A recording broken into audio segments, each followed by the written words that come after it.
January 2024, Zara was valued at approximately 17.8 billion US dollar with significantly very less spending on marketing. But Shein overtook Zara and H&M combined in fast fashion despite countless quality complaints and controversies. From selling basic audio accessories to becoming a 10,000 crore lifestyle brand in just 8 years, both didn't compete with JBL and Sony on technology. This clearly explains why your innovative product, the one that you have spent months and years perfecting, isn't getting the right traction it deserves. This might explain the painful truth of the market that superior products don't always win and those innovative features doesn't guarantee you success. Apple doesn't have a best phone specs, Tesla is not the most luxurious car, and Starbucks definitely doesn't have a best coffee. So ask yourself, how does some brands are charging premium prices for those average products? And why do customers are choosing that average product over your superior one? But the reality is more complex than you think. Your potential customers are drawing in options, their decisions are made in a milliseconds, and most importantly, they are not buying what you think they are buying. In next 10 minutes, you will discover the hidden psychology that turns ordinary products into desired brands. Why do some startups are focusing wrong aspects of brand building? And lastly, how to make your brand memorable without spending a massive marketing budget.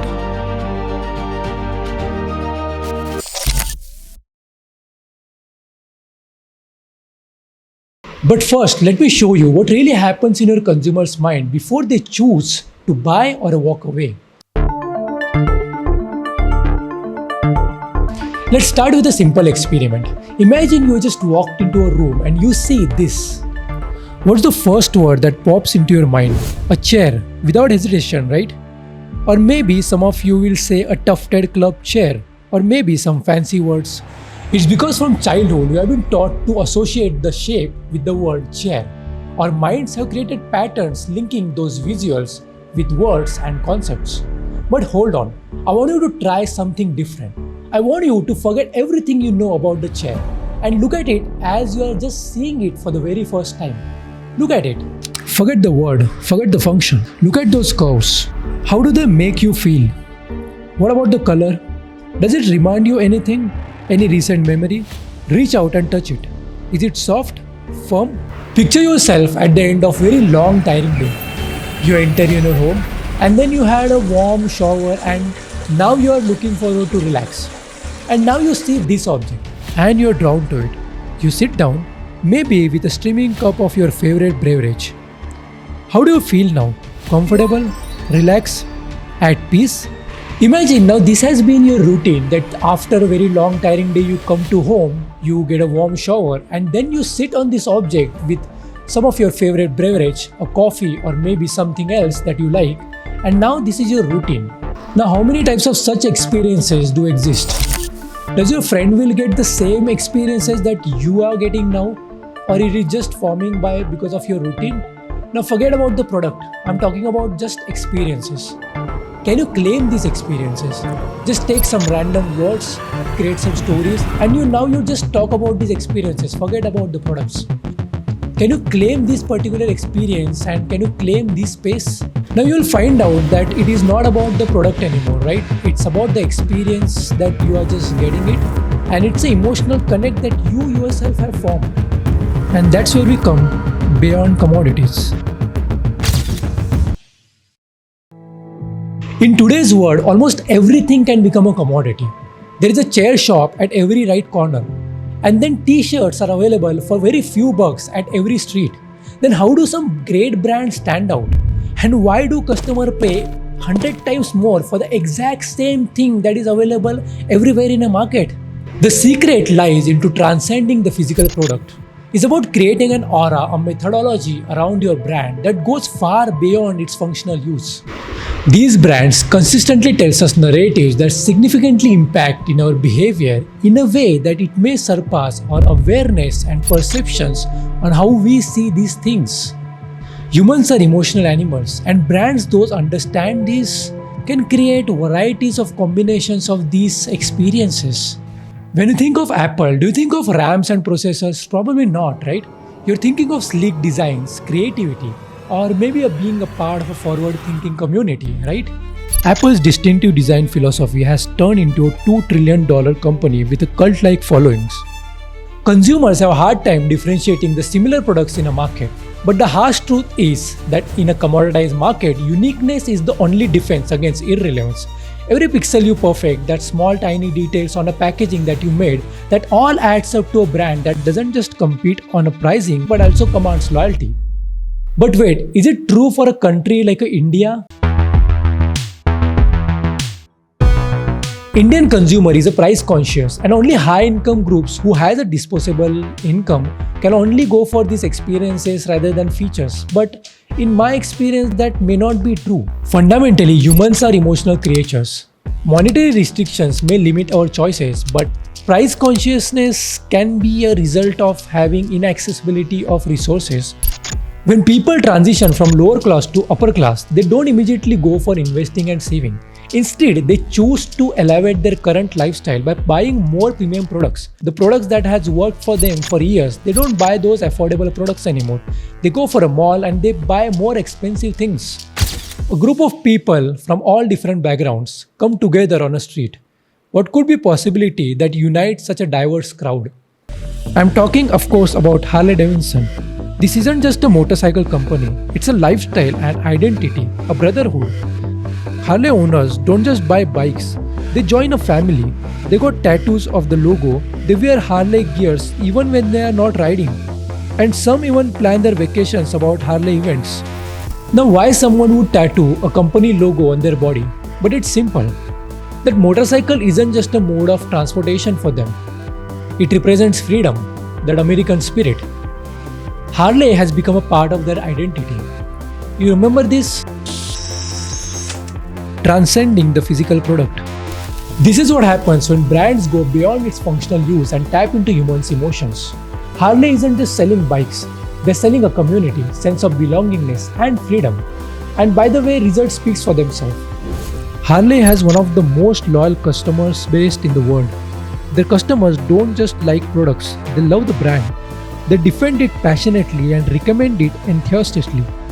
Harley-Davidson is widely recognized for its strong customer loyalty. So what does all this mean for you and your brand? It means no matter how strong your brand and product is, your real job is to create those experiences and change the way how people live their life and become a part of their stories.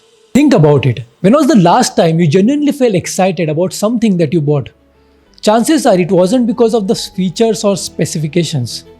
It was because of it offered something unique, a fresh perspective, or maybe a new way of doing things, or maybe just a design that made you go wow. Imagine a product that combines Scandinavian minimalism with Japanese aesthetics, topped off with a dash of 90s nostalgia. Sounds weird, right? But maybe this unexpected combination most of the time leads to some striking and memorable designs.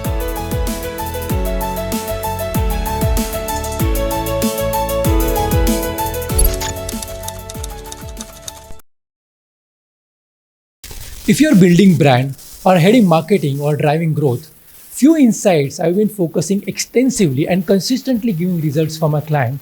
I want to share something valuable with you. Cognitive shortcuts. Human brain make thousands of purchasing decisions daily. In order to be memorable, create pattern recognitions. By creating consistent visual triggers across all touch points, develop signature colors or shapes that instantly register. Use repetitive elements but also differentiating elements that become mental anchors. Build distinctive assets that stick into memory. For example, when you think of a luxury car, what shape first comes into your mind? And also remember, it's not about always being different, but it's about being memorable as well. Always simplify decisions for customer by reducing choice complexity. Present clear, concise, and singular value proposition and make the benefit immediately obvious. Create trust through micro interactions. Every tiny interaction can build the trust or erode the trust. 15-minute response window for your customers to answer the query can change things dramatically, especially for B2B brands. And trust me, it works. Personalized follow-up instead of automated messages and proactive problem anticipation. Map every customer touchpoint. Design memorable moments at each stage. Create signature interaction that people talk about. show behind the scene, and share learnings and failures openly.